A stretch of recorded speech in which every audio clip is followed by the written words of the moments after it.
अस्सलाम वालेकुम dear students, welcome to the law point. उम्मीद है आप सब खैरियत से होंगे। पिछले लेक्चर में हमने ऑर्डर 21 रूल 10 तक पढ़ा था। आज हम पढ़ने जा रहे हैं रूल 11।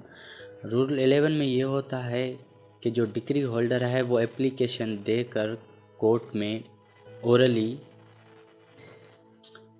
डिक्री पास होने के वक्त ये एप्लीकेशन दे सकता है कि जजमेंट डेप्टर को अरेस्ट किया जाए और जो पेमेंट है उसे इमीडिएटली एग्जीक्यूट करवाया जाए। अगर जजमेंट डेप्टर कोर्ट के जुरिस्डिक्शन में है तो ही कोर्ट ऐसा कर सकती है। इसके अलावा है रूल 11 का सब क्लॉज 2 में ये बात कही जाती है कि सब रूल 1 में जो बताया गया है उसके अलावा जो भी एप्लीकेशन डिक्री के एग्जीक्यूशन के लिए दी जाएगी वो राइटिंग में दी जाएगी और वो एप्लीकेशन साइंड और वेरीफाइड होगी। किसके थ्रू? एप्लीकांट। जो भी पर्सन एप्लीकेशन दे रहा है डिक्री के एग्जीक्यूशन के लिए तो वो एप्लीकेशन राइटिंग में देगा, साइंड होगी उसकी और वेरीफाइड भी होगी एप्लीकांट से। या कोई ऐसा पर्सन एप्लीकेशन दे रहा है डिक्री के एग्जीक्यूशन के लिए डिक्री होल्डर के अलावा, तो कोर्ट की सेटिस्फिकेशन के लिए उस बंदे को ये मालूम होना चाहिए कि वो डिक्री के या जो केस है उसके फैक्ट से अच्छी तरह से वाकिफ़ है और उस एप्लीकेशन में क्या क्या चीज़ें होंगी वो सब ये हैं। मतलब जो भी बंदा अब एप्लीकेशन दे रहा है वो अगर डिक्री होल्डर है या कोई और पर्सन है, अब जो एप्लीकेशन वो देगा उस एप्लीकेशन में ये कुछ इम्पोर्टेंट चीज़ें हैं जो होनी चाहिए। ए में ये बात है कि जो सूट है उसका नंबर कौन सा है, सही है। उसके अलावा बी में ये बात कही जाती है जो भी पार्टीज़ हैं उनके नेम्स। इसके अलावा जो डिक्री है उस डिक्री की डेट क्या है, कौन से डेट पे वो डिक्री पास हुई है। डी में ये बात कही जाती है कि अगर उस डिक्री से रिलेटेड कोई भी अपील प्रेफर की गई है तो उस अपील के बारे में। इसके अलावा ई में हमें ये बात बताई जाती है कि अगर डिक्री होल्डर और जजमेंट डेप्टर के बीच में कोई भी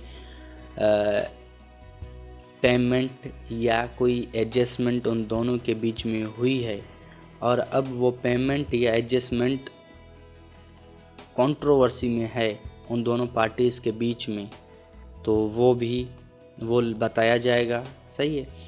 एक पेमेंट हुई है वो कंट्रोवर्सी में आ गई है अब दोनों पार्टीज़ के बीच में, तो उस पेमेंट के बारे में। अगर कोई एडजस्टमेंट हुई है तो उस एडजस्टमेंट में कंट्रोवर्सी आ गई है पार्टीज़ के बीच में, तो इस किस्म की कोई भी कंट्रोवर्सी है उन पार्टीज़ के बीच में तो वो भी बताया जाएगा, मेंशन किया जाएगा एप्लीकेशन में।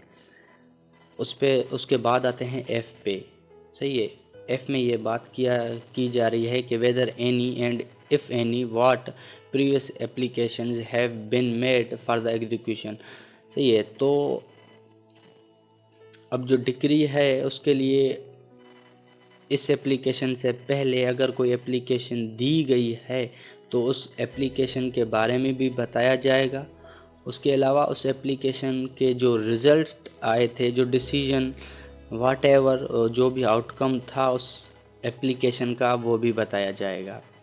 उसके बाद आते हैं जी पर, द अमाउंट विद इंटरेस्ट। अगर कोई ऐसी अमाउंट है जो डिक्री में पास हुई है, अगर उस पर कोई इंटरेस्ट लगती है तो उस इंटरेस्ट के बारे में भी बताया जाएगा, या ऐसी और कोई भी रिलीफ जो उस डिक्री में ग्रांट की गई है तो ये भी मेंशन किया जाएगा। अगर उसमें कोई भी क्रॉस डिक्री है, क्रॉस डिक्री के बारे में हम आगे चल के पढ़ेंगे, सही है। अगर कोई भी क्रॉस डिक्री मेंशन है उस डिक्री में तो उसके लिए भी बताया जाएगा।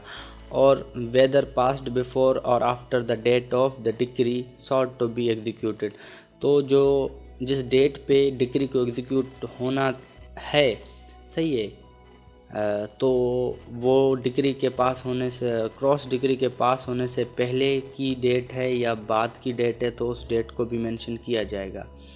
एच में ये बात की जा रही है कि कोई भी अमाउंट या कोई भी जो कोस्ट्स थे अवार्ड किए गए थे तो उस कोस्ट्स की अमाउंट क्या है वो अमाउंट भी बताया जाएगा।